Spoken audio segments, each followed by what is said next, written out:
Los Angeles, 1993. John Travolta stared at the bounced check in his hands, the third one this month. The amount wasn't even that high, just the rent for his Beverly Hills house, the same house he'd bought at the height of his fame, when Grease and Saturday Night Fever made him the king of Hollywood. "Mr. Travolta?" His assistant Monica's timid voice echoed through the intercom. "There are 3 more scripts here. B-movies, low budget." John sighed heavily. B-movies. How had he gotten to this point? At 39, he felt like a ghost haunting the studios that once welcomed him with open arms. The 80s had been merciless to him. Perfect, 2 of a kind, a sequence of failures that pushed him away from major productions. He got up from his leather chair, which once cost more than most people earn in a year, and walked to the window. Below, Sunset Boulevard buzzed with life, dreams, people trying to achieve what he once had and lost. "Monica, cancel my meetings today. I need some time." "But sir, you have that Warner meeting at 3. They won't make the movie anyway. They never do. And if by chance they do, they won't call me." John turned off the intercom and grabbed his car keys. 20 minutes later, he was driving down the Pacific Coast Highway with no destination. The ocean to his right seemed infinite, just like his problems. The radio played, "You're the one that I want," his own voice echoing from the past, mocking his present. He stopped at a small cafe in Malibu, the kind of place he used to frequent when he was young and unknown, when every audition was a possibility, not a humiliation. "John Travolta." An elderly lady recognized him. "My God, I loved you in Grease." Loved. Past tense. Always past tense. "Thank you," he mumbled, trying to smile. "Do you still act? I haven't seen you in anything lately." The words cut deep. John quickly paid for his coffee and left. In the parking lot, he leaned against his car and let his mask drop. For a moment, he allowed himself to feel all the pain, all the frustration of recent years. The sun was beginning to set when he finally got home. The mansion, which once filled him with pride, now seemed like a mausoleum of his former glory. Portraits of him with other celebrities decorated the walls. Olivia Newton-John, Robert De Niro, Al Pacino, all still at the top, all still relevant. That night, John went to bed early, emotionally exhausted. It wasn't physical tiredness. It was the weight of carrying a dream that seemed to have turned into a nightmare. That's when it happened for the first time. The dream began as they always do, fragmented, ethereal. John was on a movie set, but not one he recognized. It was in black and white with that classic 1950s aesthetic. The cameras were old, heavy, operated by men in suspenders and hats. "Action!" A young voice, but loaded with peculiar intensity, cut through the air. John turned and saw him. James Dean. Not an imitation, not a similar-looking actor. It was him. The same angular face, the same penetrating eyes that hypnotized an entire generation. He wore a leather jacket over a white t-shirt, jeans, the uniform that defined young rebellion forever. "You're here," said Dean, as if they were in the middle of a conversation. John looked around confused. "Where is here?" "Between." Dean lit a cigarette with a fluid, natural movement. "Between what was and what could be. This is a dream." "Is it?" Dean smiled, that enigmatic smile that charmed millions. "Or maybe this is the only time we can really talk." John wanted to wake up, but something kept him there. Dean's presence was magnetic, hypnotic. "I know you," said Dean, approaching. "I know your pain. The feeling that the world moved on and you got left behind. You died at 24. You don't know anything about aging, about watching your career crumble." "I died at my peak," Dean interrupted. "But do you think that brought me peace? Being here, seeing everything I could have done, all the roles I could have played." The scenery around them began to change. Now they were at a drive-in, under a starry sky. On the giant screen, Rebel Without a Cause was playing. "How you have something I never had," continued Dean. "Time, the opportunity to do things differently." "Opportunity." John laughed bitterly. "Nobody wants me anymore. I'm a ghost in Hollywood." "Ghosts can haunt," Dean said, his eyes gleaming strangely. "Or they can resurrect." John woke up suddenly, his heart beating fast. He looked at the clock, 3:33 a.m. His body was covered in cold sweat, but there was something more, a strange sensation, as if someone had really been there. He got up and went to the kitchen to drink water. On the refrigerator, a photo of him and Robert De Niro from Grease stared at him. For a second, it seemed like Dean, James Dean, was there too, smiling in that enigmatic way. He shook his head. Stress. It was just stress. But when he returned to bed, he could still smell cigarette smoke in the air. 3 days later, John received a call. "John, I need to talk to you." His agent Mel Rosen's voice sounded tense over the phone. John was at the gym trying to at least maintain his physical shape while his career disintegrated. "Let me guess, another no from Paramount?" "Worse. CAA is thinking about terminating your contract." The world stopped. Creative Artists Agency was one of the world's largest talent agencies. Being dropped by them was practically a professional death certificate. "Mel, wait. I'm not done yet. There's something strange here. An independent director, never heard of him, wants to meet you. Quentin something." "What kind of movie?" "I don't know. The script is bizarre. Something about criminals and a briefcase. Extremely low budget." John sighed. Set up the meeting. That night, the dream returned. This time he was in a 1950s bar. Dean was sitting at the counter, slowly turning a glass of whiskey. "You're going to receive an offer," said Dean without looking at him. "How do you—" "It will seem small, insignificant. Everyone will tell you to refuse." John approached the bar. The environment was perfectly detailed. The smell of alcohol and smoke, the low sound of jazz, even the stains on the wood of the counter. "Why are you doing this?" asked John. Dean finally looked at him. "Because I recognize desperation. The feeling that your story ended before its time. Your story really did end." "No." Dean shook his head. "My story never really began. 3 movies, 3 roles. That's not a career, it's a prologue." He got up from the stool and John noticed that Dean seemed different. Older somehow, carrying a weight that shouldn't exist. "You have the chance to write new chapters.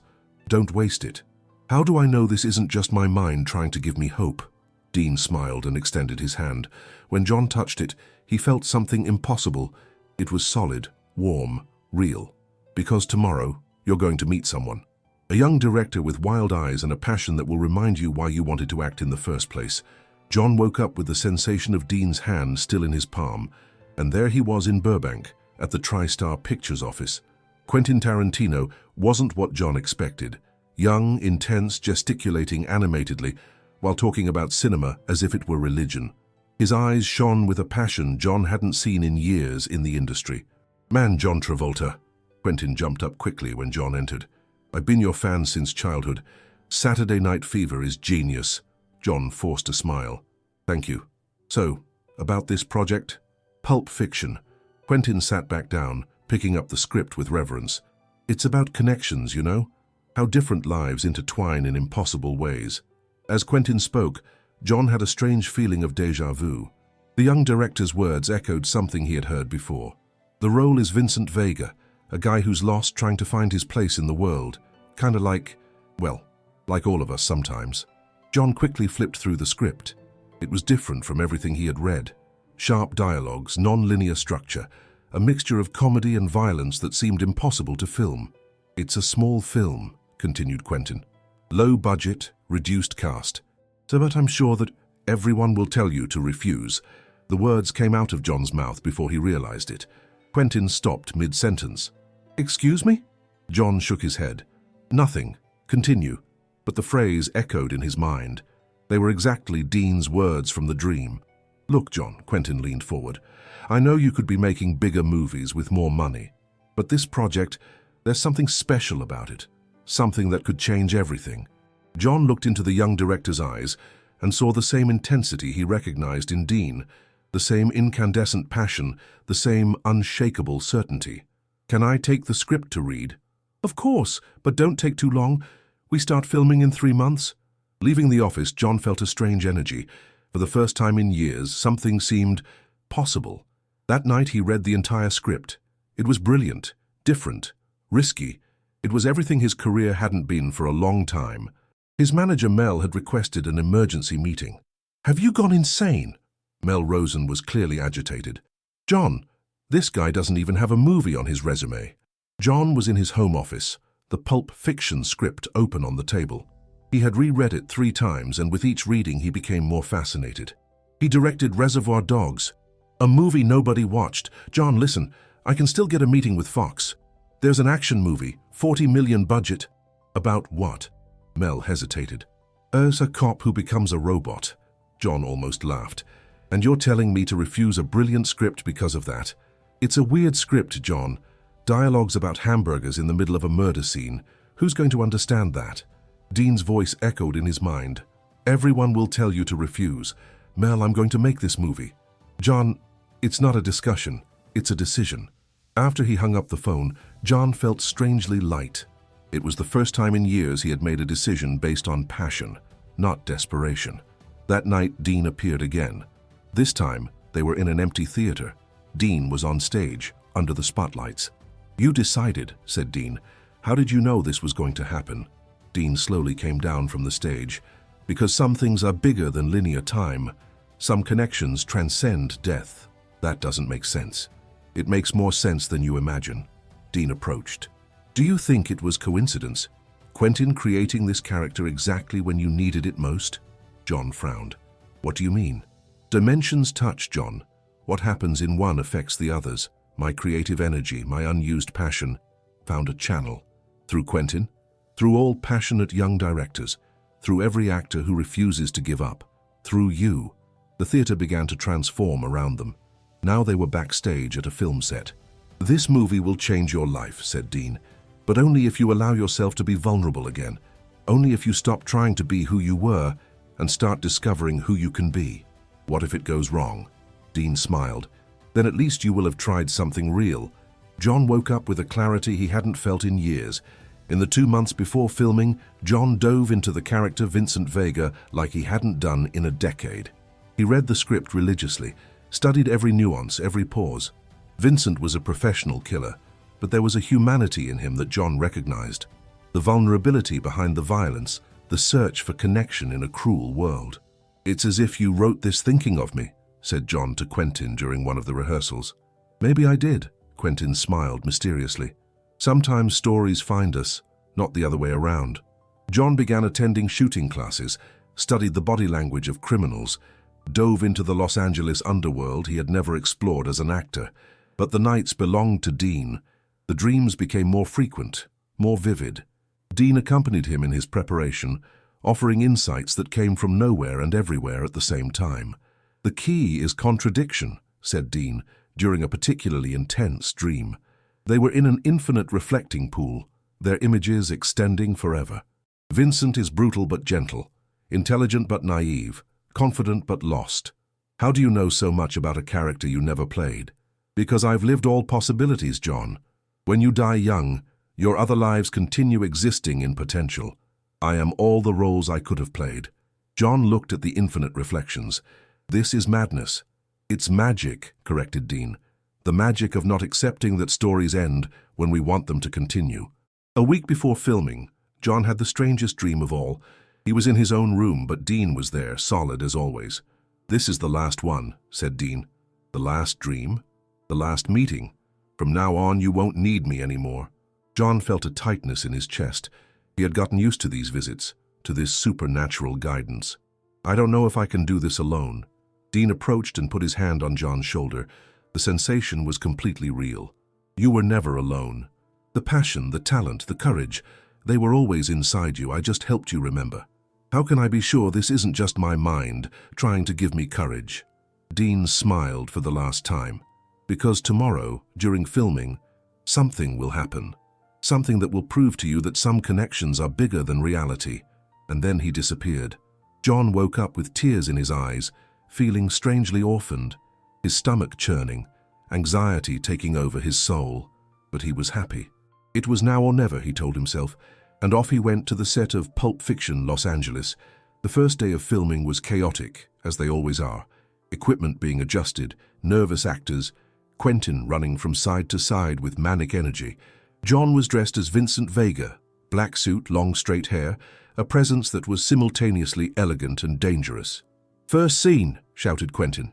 John and Samuel in the car, talking about hamburgers in Europe.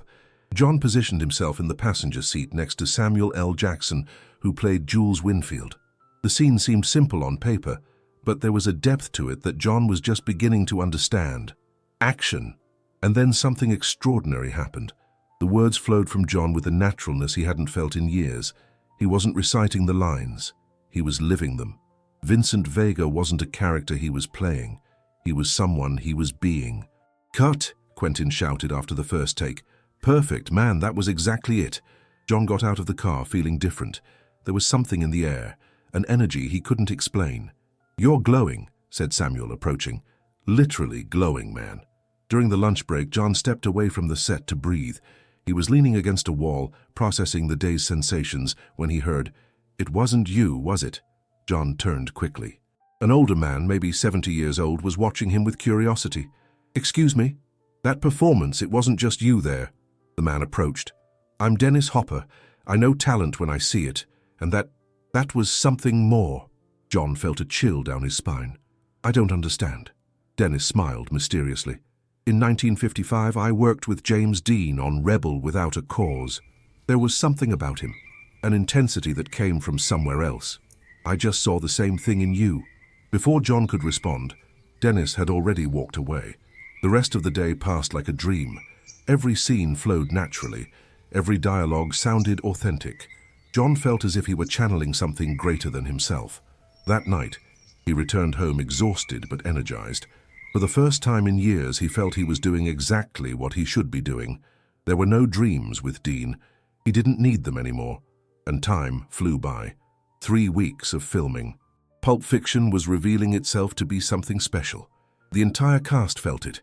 There was an energy on set that transcended the normal process of making cinema. John transformed completely when the cameras rolled. Vincent Vega was dangerous but charming, intelligent but with fatal flaws, a man trying to navigate a world he didn't completely understand. "You're different," commented Uma Thurman during a break between scenes of the famous dance sequence. "Not just in acting. You as a person." John reflected on this. She was right. The years of rejection and failure had created armor around him. Now, for the first time in a long time, he felt vulnerable and, paradoxically, stronger. "It's as if I found something I didn't know I was looking for," he replied. The dance scene with Uma was magical, not rehearsed, pure improvisation based on the natural chemistry between them.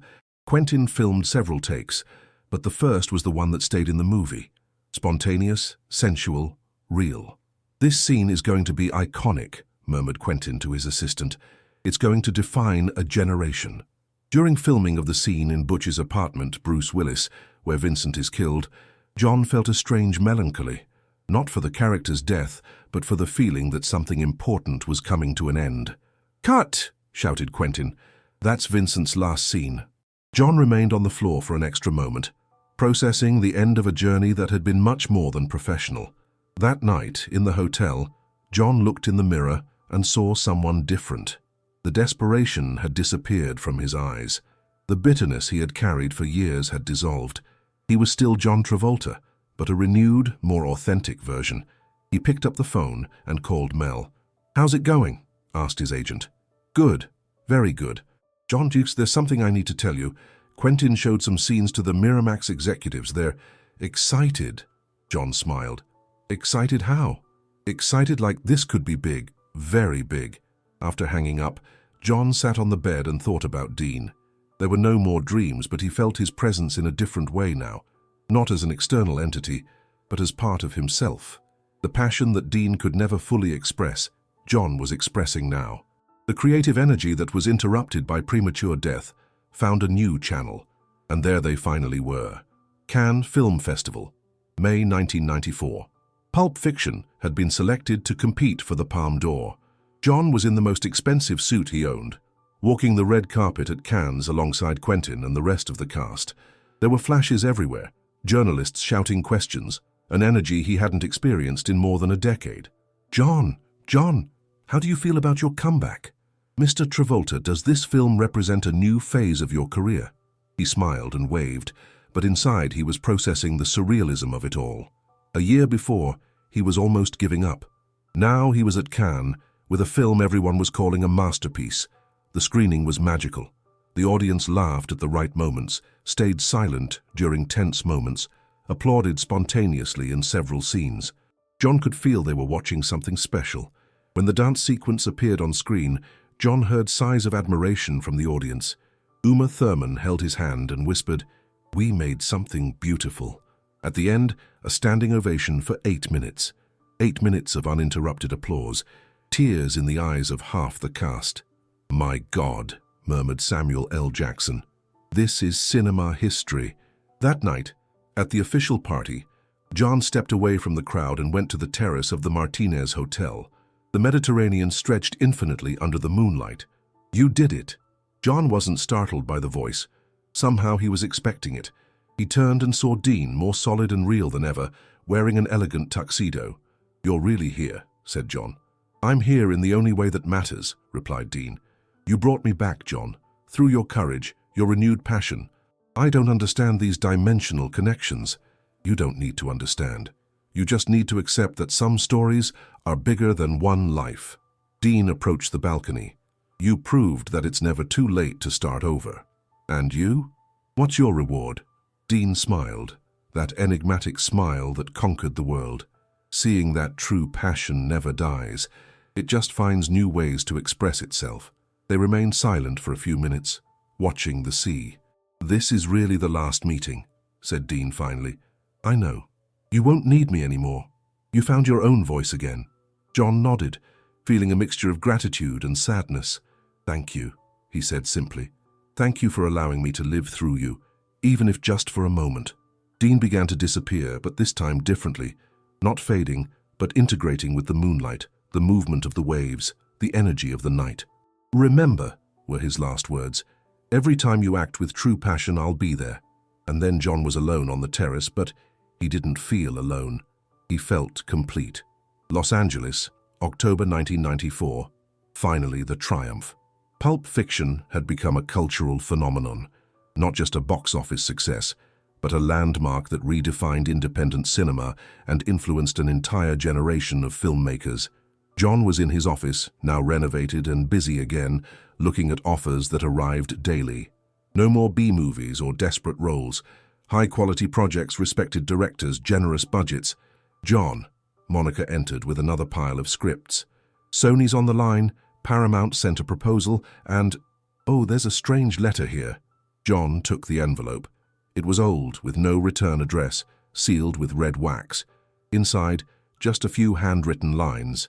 "True passion echoes through time. You proved that second chances exist for those who have the courage to start over. Keep shining. J.D." John smiled and put the letter in the drawer. "Monica, can you schedule a meeting with Martin Scorsese? I want to hear about this project of his." "Of course. And John, there's also a young director, Christopher Nolan, who wants to meet you. He said he has a crazy idea about Dream." John laughed. "Schedule that too. I love crazy ideas." That night, John went to Westwood Village Memorial Park Cemetery. He rarely went to cemeteries, but felt he should make that visit. He found the simple headstone. James Byron Dean, 1931–1955. "Thank you," he whispered to the stone. "Thank you for showing me that some stories never really end." A gentle breeze moved the leaves of the surrounding trees, and John could swear he heard a low, familiar laugh. Leaving the cemetery, John felt lighter than ever. He had found his way back, but more than that, he had discovered that the path never really disappears. Sometimes it just gets hidden, waiting for the right moment to be rediscovered. Los Angeles, 2024. John Travolta, now 70 years old, is in his personal studio, preparing for another interview about Pulp Fiction, the film that 30 years later is still considered a masterpiece. "Mr. Travolta," asks the young interviewer, "many people say Pulp Fiction saved your career. How do you see that?" John smiles thoughtfully. "It wasn't the movie that saved me. It was the courage to accept something different, something risky. It was stopping trying to be who I was and starting to discover who I could be." "Do you believe in destiny?" "I believe in connections," John responds after a pause. "I believe that sometimes, when we need guidance, it comes in ways we would never expect." After the interview, John is alone in the studio. On the wall, among other posters of his films, there's a photo of him and James Dean, a montage made by a fan but which he keeps because it makes sense. He picks up a new script from a young and unknown director, a story about second chances, about passions that transcend time. And as he reads, John smiles because he can feel the familiar presence, no longer as apparitions or dreams, but as a permanent part of his creative essence. James Dean's passion, interrupted decades ago, continues flowing through him, through every character he chooses, through every risk he still dares to take, because some connections are eternal, because true talent never dies, it just finds new ways to shine. And John Travolta, the man who almost gave up, became living proof that it's never too late for a second chance, or a third, or as many as necessary. The story ends, but the energy continues. Somewhere, other dimensions touch, other connections form, other dreams find their way back to reality. And you, dear listener, what did you think of this story?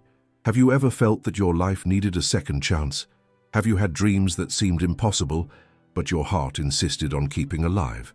Leave in the comments, what was the moment in your life when you decided to bet on yourself, even when everyone said to give up? If this story touched your heart, don't forget to subscribe to the channel and turn on notifications so you don't miss any of our stories about impossible connections and second chances that transform lives. Share with someone who needs to believe that it's never too late to start over. Thank you for joining us on this journey through the dimensions of the possible. Until the next story, keep believing in the magic of connections that transcend time.